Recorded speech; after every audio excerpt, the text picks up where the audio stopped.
Okay, so let's jump in. So what is ARMS DHQ? Kind of what I said before. It's a way to kind of centralize your command hub outside of ARMS, but still with some integrations with ARMS. And it's powered by the cloud. So if you are SaaS in ARMS, this is the exact same thing. And for those of you that are still on-prem with ARMS, this is a completely SaaS solution for the DHQ portion of it. It's just a website that you would be able to log into and have access to for your department.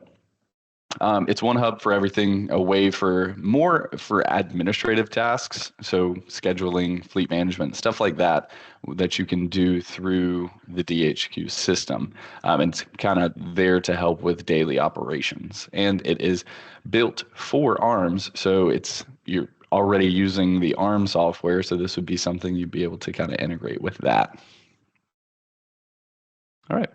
And like I said, there's three main things that we're going to be going over during today's webinar. That's the scheduling side of things, so being able to assign shifts and time off, and do that all through this system. You can do overtime tracking so that you can track overtime with your department and with your scheduling. And then detail management, so being able to manage those details, any kind of off-duty or extra-duty assignments, and allow people to sign up for things and approve it and different things like that. So again, that's what we'll kind of be looking at as we get into the system.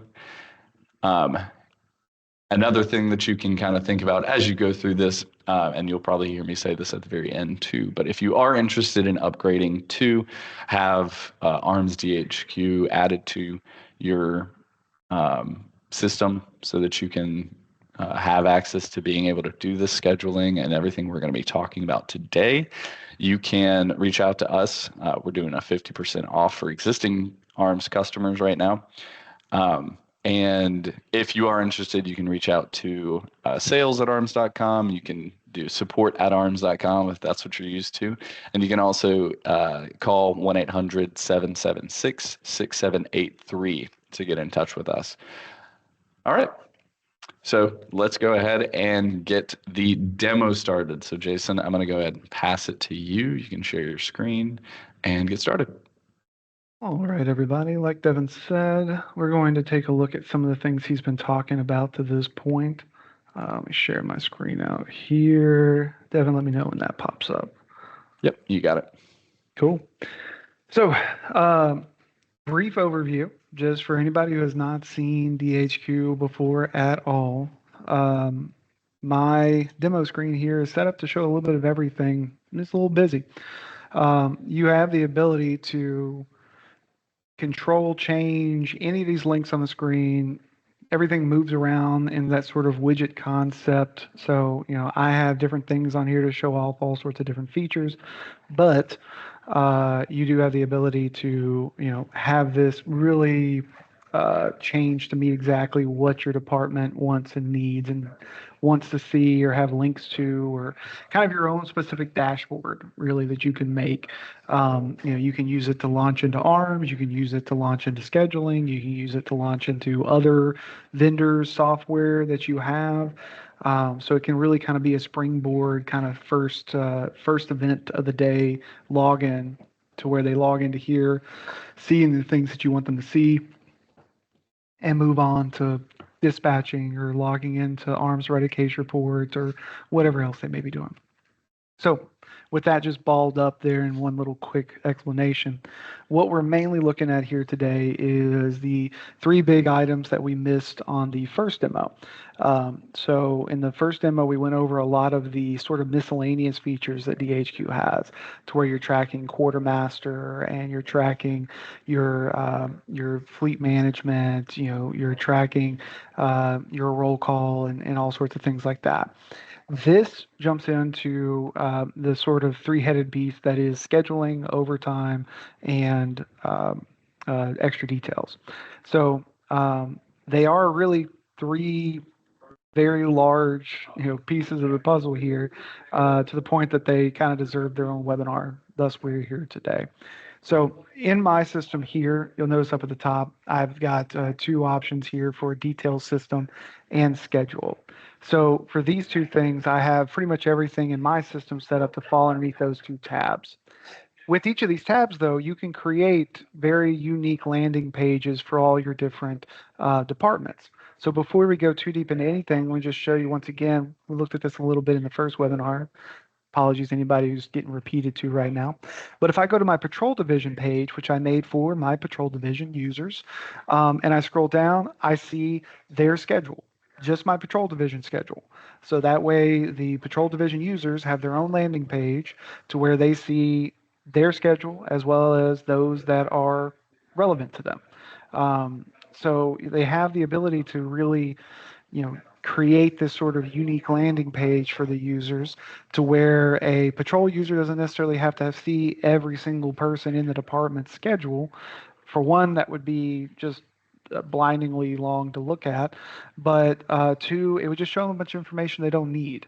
So with situations like this, I could have this page where a patrol division person can respond to patrol division shift requests. They can put in their own overtime requests. They can put in, see their schedule, and you really kind of curate it to just what they need. That's, as many tabs as you want to create. You have that ability to create one for every single division, group, person, whatever sort of division you want to use within your department. You can really kind of curate that and make those different home pages unique to those departments.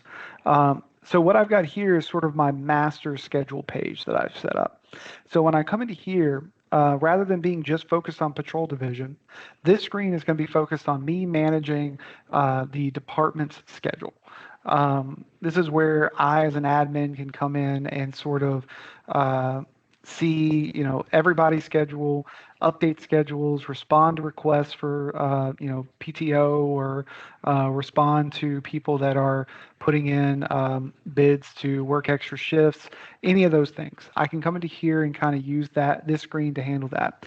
So a little bit of screen orientation first. When we look at our big center part here, you'll see I have my actual schedule view to where I can see everybody in my department. If I wanted to, I could filter this out for certain shifts. I can filter this out for certain divisions, whatever I wanted to do to kind of get it honed down. Because once again, you all know this schedule could get really nasty depending on how many people you're running. But I could also just look at everybody at once if I wanted to. The color coding you see on here is completely customizable. You decide what these color codes are and what they mean.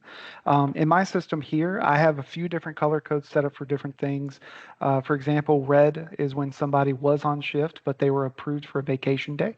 So I keep them on the schedule, but I highlight them as red so that I know that they are we're missing a guy that day. Maybe I need to put in a request for overtime to get somebody to fill that slot for me. I have some other types of shading on here. You'll notice in this group of orange here, my sergeant up here at the top has this sort of gray banner across the center.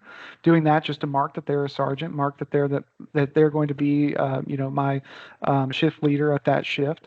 And I've got a few of them you'll notice in each of these color groupings. My LT up here is shaded as gray above Withicomb here below them. So I'm using the color codes to give me quick visual reference when I'm looking at my schedule as far as maybe what type of user this is, what type of division they belong to, what type of shift they're working. You can use these color codes to just give a quick visual reference from here. The abilities themselves across the top here, you'll notice I have all of them. Obviously, a general end user isn't going to have the ability to process time off requests or put in, new shifts or anything like that. So as an administrator, I have that ability. And you can also section that out to where maybe you want to give somebody the ability to process overtime requests, but not create schedules. You can section out their user access that way, very similar to what you probably run with ARMS right now anyway. So as I kind of look across the top here, you'll notice I have sort of my main actions on here. I have adding a time off request. This would be more from an officer point of view, an end user point of view, putting in that, I want to put in to be off for tomorrow. Adding an overtime shift. So basically, I want to create a shift that people can apply for. If I want to go that route, we'll talk about some options for that in a second. But I can add an overtime shift, which is basically creating a void out there to where people can bid, or I could assign somebody to it, either way. Pending time off requests, we've moved more into the admin area here. So now I can see I have 8 time off requests in the system that are pending, meaning those are 8 requests for time off that I still need to go in there and either approve, deny, whatever I may need to do there. Pending overtime requests. So I've got 3 that are out there that are still needing to be filled. So I need to go process those 3 and assign whatever officer I'm going to assign to those shifts. And then just unfilled overtime. So these are all just gaps that I am, as an administrator, going to be working through and trying to, perform some sort of action. Now, among those is a bunch of smaller actions. And that's where my bar over here to the left-hand side comes into play. So if we look kind of back up to the top here, I have my personnel data card. Personnel data card is where we're going to be able to manage our employees. Depending on how you want to work with your banks of time, it can also be where you manage your time banks. So if I have, 100 hours PTO and 40 hours of sick time and, so much time of different buckets of time that I can pull from to use for various things like PTO, anything like that, I can have those tracked against my personnel data card. The system can also be set to refill those depending on what your department's strategy on that is. So let's say, I give you a glimpse into the way we run things here. We do all of our PTO drop at the beginning of the year. So January 1st rolls around and our employees get a drop of their hours for that year. Maybe you work a similar system. You could have that set up that way to where January 1, everybody gets this, or not everybody, but based on their position, based on what you've allocated for them, they could get a re-up on their hours. Maybe you have a situation where they slowly earn the hours through each paycheck, through each pay cycle. You could have it set up that way as well, to where the hours kind of add in as they go. And so all those different banks of time are there to where you can always go in and look and see, how many hours does Devin have left to take off, so that whenever he's applying for that time off, I can use that as well as his request to see is this something he even has time to request. Even getting to the point where he can't request time if he doesn't have the time available. So that's where personnel data card comes into play. When it comes to time off, partial time off, split shifts, we can handle all that inside of DHQ as well. So if I needed to, let's say I was on one of these shifts here, I was working this 7 to 3:30 shift with C. Withicombe here. Maybe I needed to leave at noon that day. I could put in a partial time off request rather than requesting off the entire shift. I could put in obviously a full add new time off. I could add a whole day that I want to be off for that day. And whenever the users come in here to actually request their time off, if I put in the days and times that I want to take off, the system is going to show me, who else is, working that day, just to make sure everybody's aware, what your shift looks like that day prior to you putting in that overtime or that PTO request. So if let's say, imagine my name is Drew Austin today, and I wanted to put in, you control all these drop-down menus. That's a spiel I say 1,000 times during ARMS demos, but let's say I want to put in for a personal day, and I want to put in for tomorrow. Looks like that day I'm actually working a midnight shift. This automatically only lets me pick the shift that I have during that time. So it showed me, or in this case, Drew Austin, showed me that Drew Austin tomorrow is working the midnight shift, and it's going to show me which shifts are going to be involved in that time off that I'm requesting. If I need to put in a request here or any kind of sort of comment, I can type that in. And then once again, down here, I can see everybody else that's working that night shift here. So from 11 p.m. to 7:30 a.m., this is the rest of the people that are working that shift with Drew Austin. So I can put that in, I can hit submit, and that's going to take that request and put that into the queue. And then that way, Jason Worth, the schedule administrator, can then go through and either approve, deny, whatever it is that I want to do um, for that request that you just put in. So that's just adding in time off request there. As we kind of look down here, you'll see there's a bunch of different links here, and they all do different actions depending on what I need. So for example, if I need to add a shift, basically add a new shift that I'm going to apply to people, I can add that in there. Your shifts can work on any sort of type of rotation. So maybe you run a 14-day rotation where everybody's working, 2 off, 3 on, 2 off, so on. You can build that shift in there, apply that shift to Devin, and then you pick the time that you want and populate the schedule. So if I take a shift, that 14-day, 2 on, 3 off, 2 on shift, and I apply it to Devin and I hit repopulate, I can build out his schedule for whatever time span I need to. Maybe I need to run it out for the rest of the year. Maybe I'm just running it until graduation. Maybe I'm running it just for a certain month while he's in field training or anything like that.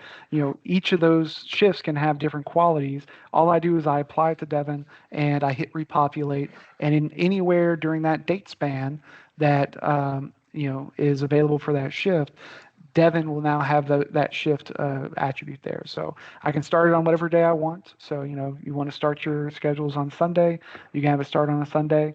If you want to start on the first of the month, you can have it start on the first of the month. Really just, it's whatever your department is used to doing when it comes to those sort of things. Down below there, we'll get into more of these as we kind of move through here, but every single one of these actions are just different things. A lot of them are represented up here to various degrees, depending on what the request is and what's going through everything right now. So let's kind of take a look at this pending time off request here. So when I go into pending time off request, once again, I'm an administrator. I'm coming in, I see that there's 8 requests. I actually have 7 split shift request in here. So I could look at those if I wanted to filter over to just see those split shifts. These are people that are requesting, off for some sort of, they're either requesting off or they're requesting to split the shift and move the shift to somebody else. We can be very flexible when it comes to things like that. But on my time off request tab here, you'll notice I have 1 time off request, and that is the ARMS admin for, we're a little late on this one. This one was for April 9th. I hope they enjoyed their holiday off. And we can come in here and see exactly who they are, what date and time they're requesting off, what type of shift they're going to be missing for that, the division that they belong to, and if they have a subdivision, we would see that as well. So what happens is I could come into here and process this time off request. So when I say process, that means I could leave it as pending, I could approve it, or I could reject it. So if I said that this is rejected, I could put in here maybe a reason as to why I'm rejecting this. Hopefully, be nice to them. Or I can come in here and leave it as pending, and that's just going to leave it alone for now. Or I can come in here and say that it's approved. Once again, as the approver, I still see on here that, it looks like we already have a approved day off for Matt Jeff here. So I'm looking at my schedule for that day, and I already see that I have 1 person off that day. Down here at the bottom, this is my request. This is the one I'm processing right now. So this is the ARMS admin requesting a holiday off, and that one's still pending. That's the one we're currently looking at right now. So I can use this information to help make that decision of, do I want to approve this? Do I want to reject this? What is the situation here? Let's just say, for example, say I'm going to approve this, which means now I have 2 people off. When it comes to this screen, I can now decide what do I want to do with that information. So I have 2 people off this day. Maybe that's too big of a gap for me. Maybe I need to make sure I have 10 people on that shift that day. So from this screen here, I can decide if I want to create an overtime request to post that either I can manually fill which would just be forcing somebody from, forcing an available person, I should say, into that time slot. Or I can post it for people to bid on. Basically, from a phone app, a end user would be able to log in and see any overtime requests that are floating out there and put their name in the hat for those. It's a good time to probably point out kind of how that system works. Once again, kind of the theme of everything. It's going to be very flexible here, but you have the ability to have the requests that people put in for overtime and even for extra details be based on a few factors. Um, for example, you may have a situation where you say, Devin applies to all the overtimes, and I want to give other people a chance. So based on how many overtimes he has filled recently, or how recently he has filled one, those are technically two different things, we can have his name appear lower on the list than somebody who never applies for an overtime shift. Maybe we want to go ahead and give them their chance to help, spread everything around a little bit. Could also be a situation where, let's say, Devin applied for an overtime shift yesterday and then came back to me afterwards and said, sorry, boss, can't do it. And I had to scramble and find somebody else to fill that slot. That could be a penalty against him to where he will then appear lower on the list whenever I'm approving people to be assigned to that overtime shift. Could be based on the just general number of hours somebody has. So if I have somebody that has, 60 hours this week, and another person has 50 hours this week, I could assign that overtime to them so I don't break into some other echelon of hours I'm not allowed to push people into. So there's several different factors you can lean into with this whenever we're picking who fills the shoes of this shift whenever we post it. But this is a very similar screen to what we were just looking at, but this is where I can actually post that overtime request. So once again, drop-down menu, you decide what's here. I'm trying to find somebody to replace somebody's day off. I can come in here and put that in there. I can say, when do I want a decision by, or when do I want all the bids by? Technically, this one I think was for April 9th, so we're a little late still on this one. But let's say we want to give a 2-week buffer. Maybe we want to give a 48-hour buffer. We can decide that and put in whatever date and time we want to kind of drop the ability to sign up for this one anymore, so that we can go ahead and make our decision and push that through. Let's just say, for example, if this was April 9th, let's just say I wanted to have an answer by April 1st. April 1st, 8 a.m. I want to come to the office and make a decision that day.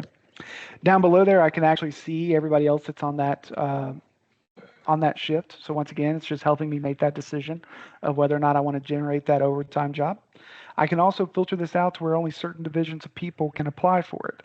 So if you remember right, I think this was a dispatcher, if I'm remembering correctly. So I could mark this to where only dispatchers could apply for this overtime shift, because maybe my patrolman can't double duty as a dispatcher, or maybe I do have a group of people that are kind of dual trained to be able to be dispatchers, that they also do some patrol shifts. So I could have that set up there to where a patrol shift or that special shift of people, group of people, could apply for either a patrol or a dispatch shift. And then that way I can filter out to where I don't get trash, data of people applying for shifts they aren't qualified for or can't fill. Now, when I come in here and I generate that, that's going to create that job in the system. That can create a push notification on the user's phones to let them know that there are new shifts for them to apply for. So the phone app is a key item in this, just because we see a lot of users really pick that up. It's on their phone. They can see their shift on their phone. They can put in their PTO request on their phone. They can put in they can apply for these overtime shifts on their phone. All that fun stuff they can do from their phone. Now, you can obviously log into a browser. They can do the same thing I'm doing here, and they can log into the browser, see their schedule, and do all those same things. There's no limitation there. But obviously, the flexibility of having that phone access is always going to be good for them as well. And a lot of users, just like I said, they pick up to it really fast. They like the idea of being able to see their schedule at any time, using the app on their phone and all those other actions we just listed. So that's a basic run through of posting in overtime, or responding to a PTO request on the schedule, but also posting it as an overtime request. Now, when we come into my either unfilled or pending overtime request here, so if I come in here, I can look and I can see anybody that has put in any of these overtime entries into here. These are all my pending ones right now. So I can come in here and I can see those. I can either approve their overtime that they worked. So this guy worked, let's say he worked like an 8 to 2 shift or 8 to 12 shift, and he was in there extra 2 hours. So we document that in here, and then when they post that, we can decide whether or not we're going to approve those extra 2 hours that they worked. Once again, you may not have, that may not be a part of your scheduling day to day.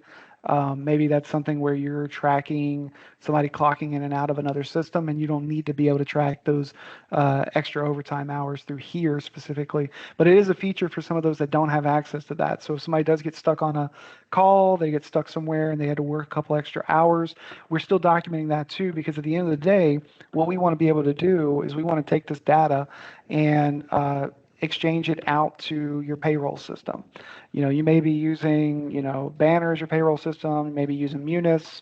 You may be using, any of these other systems that are out there. There's plenty to process your payroll. So what we can do is we can take all this schedule data that you're building, the pay code data can be built into here as well, to where you can take this data directly out of DHQ and share it over to the payroll system itself.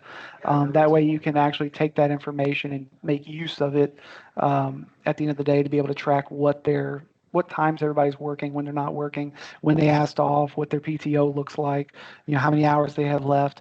By creating that link, you're kind of really creating that one-stop shop here in DHQ rather than needing to log into a bunch of different places to manage those different things. Now, some other things in here that we're going to take a look at is going to be our detail system. So the detail system is pretty similar to kind of the overtime system, to where we can post jobs and the users can either be manually assigned to them if you want to go that route, or they can bid on them. So when the job gets posted, same things apply. The users can get a push notification, let them know, we've got a football game detail that we want to post out there to see who wants to fill that. We have all sorts of different details, and the users can pick which ones they want to put their name in the hat for.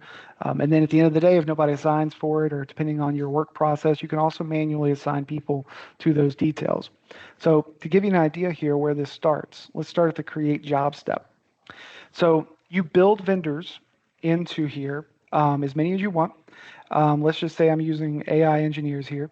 You can pre-save in who the contact person is, who the name on that account is. You can also produce all of your invoices and billing for these extra details out of DHQ. So in this situation, if AI engineers isn't who we're billing, we can bill a different company.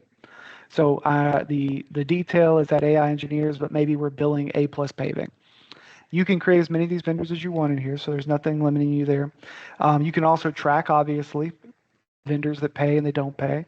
This field, for me at least, is kind of a newer field compared to what I've been used to in the past with ARMS, and it's always been shocking to me looking into this, how many departments I've talked to that the vendors don't pay the cops on time, or some ever, and that seems weird to me.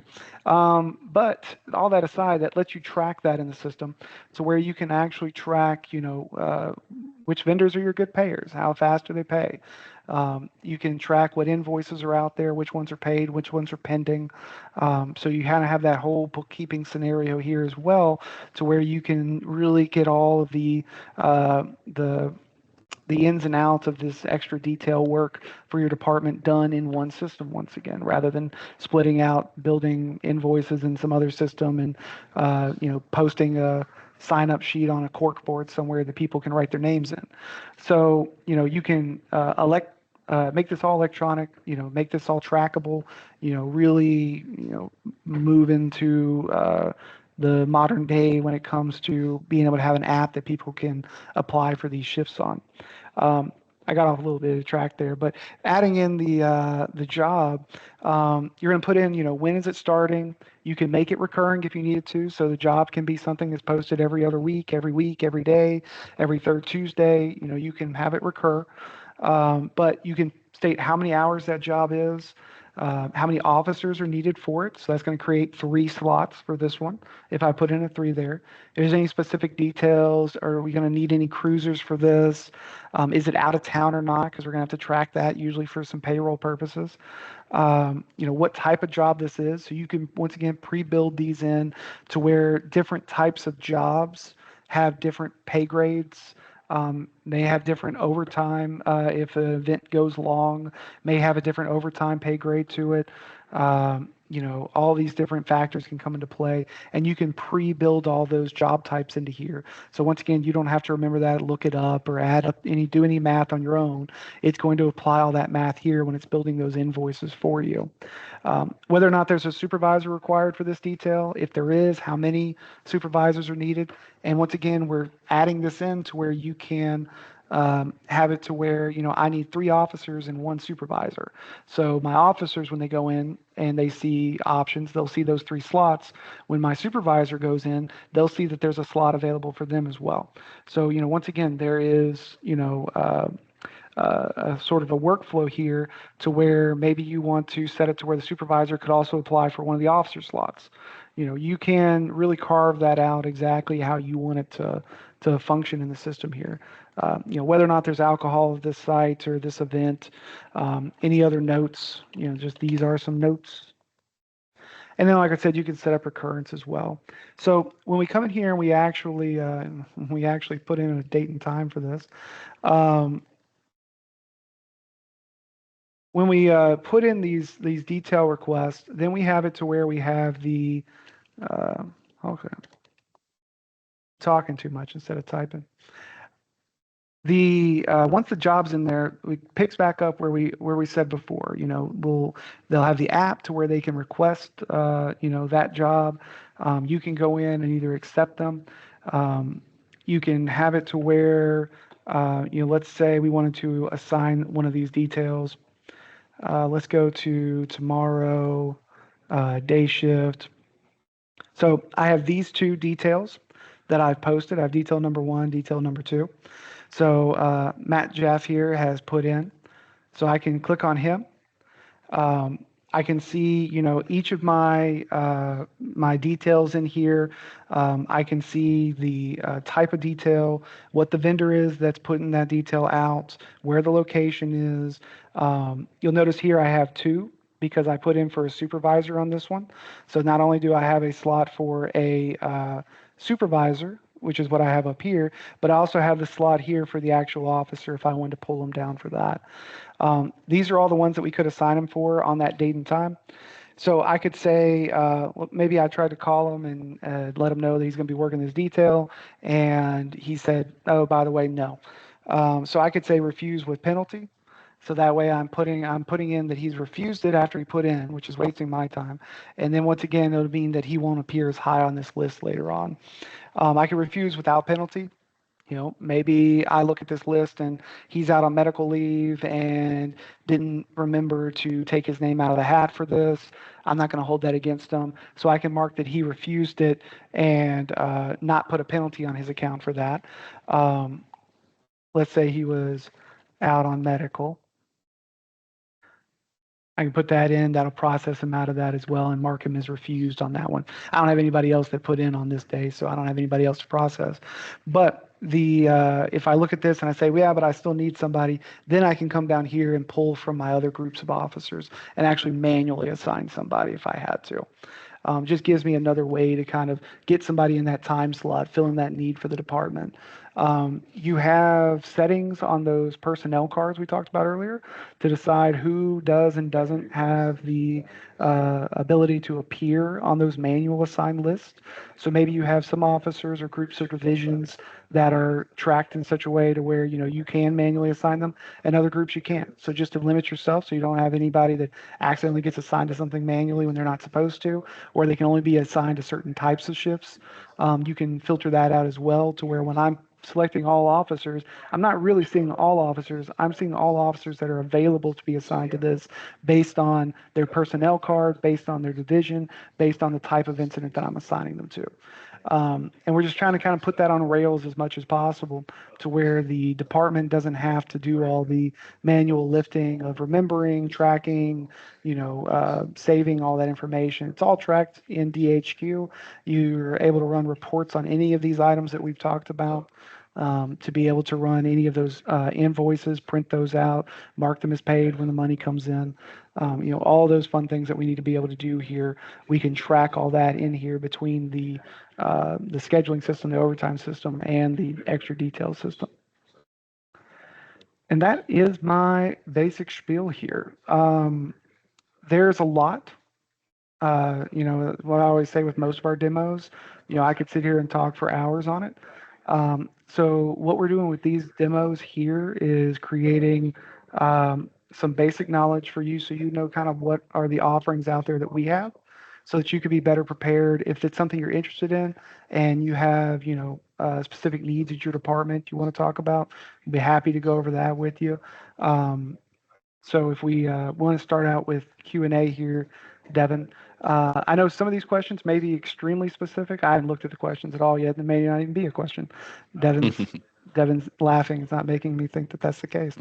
But some questions can be extremely specific to the department, so we'll try to answer those where we can. Some of the things we may have to follow back up with you on. I'll just go ahead and warn you now, because scheduling is something that is very unique and different states, different departments sitting next to each other may do it completely differently. So just kind of keep that in mind with it. Yeah. So we do have a few questions in here. We had one that was in there earlier, but I think you answered it while you were going through. So they removed that one out of here. But one of the first questions in here, can this software be used by officers from outside the agency? So having external personnel be able to come in and do the same things that officers are doing in here. You can. So the logins for DHQ can be separate completely from the ARMS login. So you're not getting somebody an access to log into your ARMS system or anything like that. So you can give outside users access to it. However, one of the big things, selling points really at DHQ for especially areas that have a lot of departments, very close by, hopefully a lot of ARMS departments very close by, is multiple departments, when they use DHQ and they're nearby each other, they can share things across the divide very easily. That applies to missing persons, that applies to area-wide alerts, that applies to details that you're posting for other departments, making them active for different areas around you. So yes, you could give somebody access into your DHQ if you want to set them up to be, maybe you only want them to be able to sign up for extra details. You can preset them up in there and they'd have that access, perfectly fine. But really where the real power of it comes into play is when you have other departments that are using it too. That way they can share things with you, you can share things with them. You have a login to your DHQ system, they have a login to their DHQ system. All right. So the second question, this one I think we're going to have to end up following up on. But for the first part, will this integrate with PeopleSoft? Pretty much. I say pretty much because it's a little of a gray area. The system will create a data file that has all the payroll information in it. The data file can be customized to fit whatever the need is for the system that's ingesting it. So yes, as far as people that are currently using it with PeopleSoft, I don't have any of those off the top of my head, but if really kind of the blanket answer to this is if you can share a data file or if your payroll system can ingest a data file, think CSV data file, then yes, there's nothing stopping you there. When you start talking to things like if we're talking about an API, we're talking about direct electronic connections, things like that, the possibilities are there, and this system is going to be growing very quickly. But as far as it sits today, no. But it is something that we'll be able to do in the future for sure. Yeah, and just on that too, from the PeopleSoft part of things, I know that we've worked with them through the parking side with the CSV files, and they seem to be pretty open to being able to accept, specific data files just for the main thing. So I think that would be good. As far as an end user that has integrated with it, with PeopleSoft specifically, I don't think so. But we can, or I'm not sure really, but we can check and see. All right, next question is, can this be used for quarterly shift bidding based on seniority so that the calendar can be automatically populated? Yes. So you can decide what sort of interval you want to populate this fund. It can be, and it'd probably be easier for me to show you. Um, so if I go into my repopulate schedule, I can pick however many people or, no people, whichever way I want to do. Let's say I want to repopulate the schedule for these three people. And I could pick to do this for a quarter. So I could start June 30th or July 1st and go for a whole quarter. I could do a whole year. I could do 2 weeks. I can pick the from and to times when it comes to this. That way you have that ability to decide how long that shift affects, those three people there. So you can, like I said, you can do it quarterly. Each quarter could be a different type of shift. You could rotate shifts however often you want to. And it just gives you those options there to decide kind of how you want to have that shift run. Next question. Just I'll read it out loud. I'm trying to understand it fully. In law enforcement, a Hancock detail refers to a specific type of detail that involves a law enforcement officer being assigned to handle a particular event or situation outside of their regular duties or secondary employment, correct?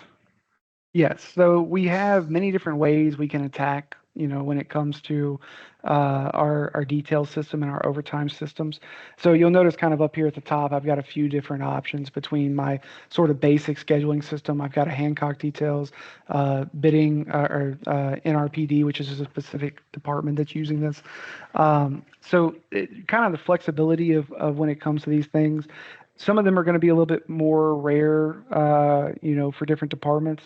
The kind of key takeaway from this, though, is it's made to be very flexible. So if your department is currently using something for their scheduling, usually means that you have some sort of a electronic component.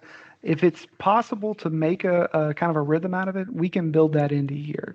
So that's really it. So as long as your scheduling process doesn't involve a dartboard and a blindfold, we can probably get that in here for you. And we'll be happy to get some more details from any of the departments. If you do want to take a look at this and kind of, like I said, get more nitty gritty into your specific department setup, we're always happy to take a look at those and see what options you have. And then a continuation on that question. Can you upload the qualified immunity docs or insurance forms to the job? You can attach any media to the different jobs in the system. So as you're creating the details, it may come with extra documentation, and that way you can track those. You can also track those against the vendors if there's any vendor-specific documentation as well. So maybe you have a location that has specific documents that kind of assigned to it, or I always think of some basic things like a campus map with this location start on it. So you can go as high end with it or as low end with it as you want to really kind of outline what information the user needs while they're out in the field. All right. All right, guys. I'm not seeing any other questions in here. So we'll go ahead and wrap things up. If anybody does have any questions afterwards, you can always reach out to us. Again, to reach out to us, you can go or email support@arms.com. If you're interested in upgrading to ARMS DHQ and getting that added on, you can contact sales@arms.com or support@arms.com. And you can always just give us a call at 1-800-776-6783.